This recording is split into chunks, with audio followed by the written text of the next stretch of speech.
Welcome to Aaron Mahnke's Cabinet of Curiosities, a production of iHeartRadio and Grim and Mild.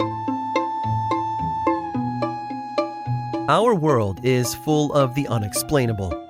And if history is an open book, all of these amazing tales are right there on display, just waiting for us to explore. Welcome to the Cabinet of Curiosities.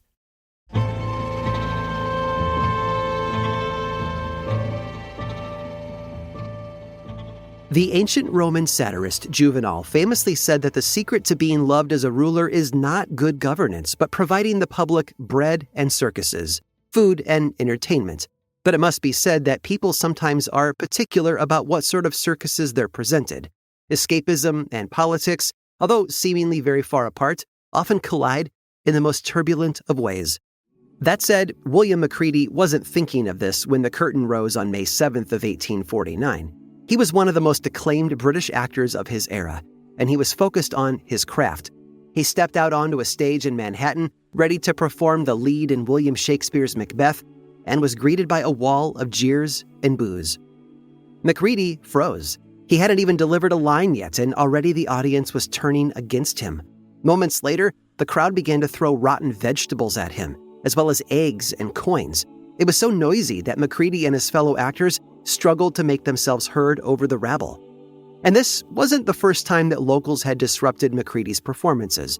Earlier that week, someone had thrown a dead sheep onto the stage. It was an actor's worst nightmare, and everyone knew that there was only one person to blame. You see, that very same night, at a nearby Broadway theater, another performance of Macbeth was underway, and the lead there was an American named Edwin Forrest. The rowdy audience that had disrupted Mo were all fans of his. It seems that these Shakespearean actors were in the midst of a public feud. Forrest was everything that Macready was not: boisterous, unrefined, populist, in a word, American. Macready said as much to interviewers, and Forrest responded by attacking Macready's tour of America. If he couldn't be there to disrupt a show himself, he would encourage his fans to do it for him. And honestly, 19th century New York City was primed for this sort of theatrical turf war. The ruggedly handsome Forrest was the perfect proxy for the working class, and the restrained Macready was seen as refined, elegant, and a British import that appealed to the city's elites. After the May 7th humiliation, though, Macready announced that he would return to England. Wealthy New Yorkers persuaded him to stay a little longer, though. On May 10th, he would perform Macbeth again, and this time they would be watching for rabble-rousers. Police officers were posted inside the theater, and outside, the state militia was told to stand by. And they actually had good reason to be concerned. Incendiary posters started to appear on street corners, encouraging people to show up at the Astor Place theater to protest Macready, referring to the venue as a British aristocratic opera house. A crowd began to gather there as the play began. The crowd outside grew enormous, while inside the witches proclaimed, "By the pricking of my thumbs, something wicked this way comes." Heckling began as soon as Macready took the stage. The hecklers were grabbed by police and taken out of the auditorium. The state militia, meanwhile, were losing control of the situation outside. The crowd, you see, had swelled to around 10,000 people, a mix of protesters and curious bystanders. Someone doused the gas lamps in the square, making it impossible for militiamen to see the size of the protest. And soon after, it turned from a protest into a riot as men threw objects at the militia, including paving stones pulled up from the street. Inside the theater, Macready finished his performance in spite of the chaos outside and the sounds of breaking glass. As soon as the curtain fell, he disguised himself and slipped out the back entrance. Meanwhile, in an effort to control the mob, the military raised their muskets and fired into the air. And when that did not stop the hail of stones, they opened fire again, this time into the crowd. The mob dispersed in terror. In all, 22 people were killed and over 100 were injured. Macready fled back home to England, and Forrest closed his engagement with the Broadway theater soon after. But as Shakespeare himself wrote, "What's done cannot be undone." It was not the first riot in New York history, nor was it the most violent. But in more ways than one, it was the most theatrical. Growing pains as the American theater scene violently asserted its identity in defiance of the British. But for those involved, so foul and fair a day they had not seen.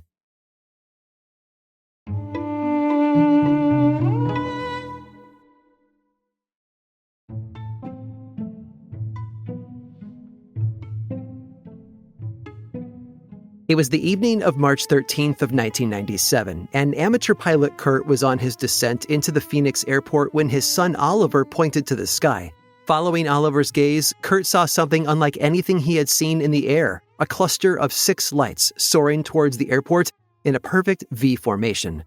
Something about the lights unsettled him. They were hypnotizing, but the longer he stared, the more confused he became. He couldn't put his finger on it, but they just weren't quite behaving like any aircraft that he knew. So Kurt decided to call the lights in on the radio. When he reported the lights to air traffic control, he was met with a confused pause. Then an authoritative voice told him that they didn't see any lights in the area that he had indicated. In fact, they didn't see anything at all. Nothing had appeared on the radar whatsoever. As far as they were concerned, Kurt and Oliver were seeing an unidentified flying object. They may have been some of the first witnesses of the Phoenix lights in 1997, but they were far from the last. That evening, thousands of other people in Arizona spotted the strange lights flying overhead. Hundreds of photos and videos of the lights were taken, making the incident one of the most recorded UFO sightings in American history.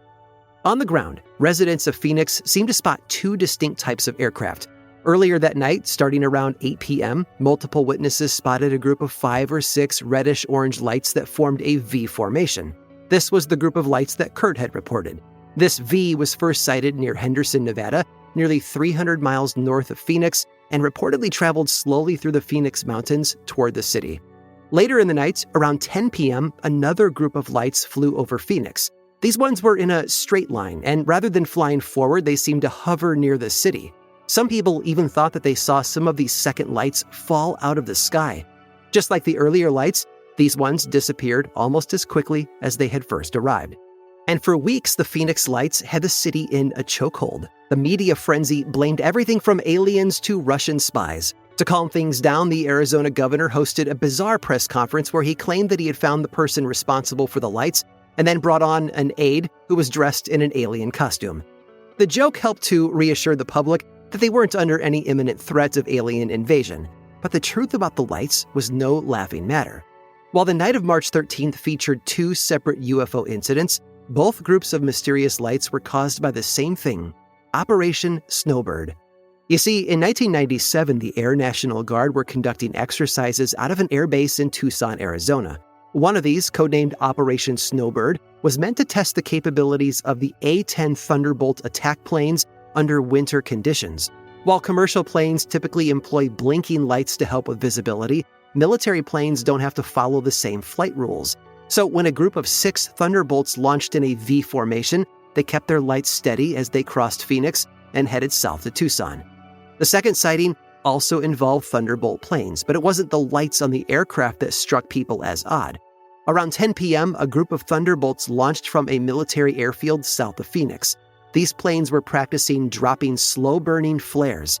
The light from the flares, when seen from far away, seemed to fall slowly toward the ground, just as people reported seeing in the second UFO sighting. The Phoenix lights gained a lot of attention when they first appeared, but were quickly explained by the Army National Guard. Except some witnesses missed the memo. In fact, Kurt, the amateur pilot who first called the lights in to air traffic control, didn't discover the truth until 2 years later. He was in his house in California when he noticed his wife watching a news program on UFO sightings. And Kurt instantly recognized the incident the newscasters described as the one that he and his son Oliver had witnessed in 1997. When he told his wife, Goldie, she hardly believed him. It all sounded too coincidental. Not just that he had witnessed the event, but that he, Kurt, had been the first to report it to the authorities. After all, who would believe a big Hollywood star like Kurt Russell would spot a UFO? It honestly sounded out of this world. I hope you've enjoyed today's guided tour of the Cabinet of Curiosities. Subscribe for free on Apple Podcasts or learn more about the show by visiting curiositiespodcast.com. This show was created by me, Aaron Mahnke, in partnership with How Stuff Works. I make another award-winning show called Lore, which is a podcast, book series, and television show, and you can learn all about it over at theworldoflore.com. And until next time, stay curious.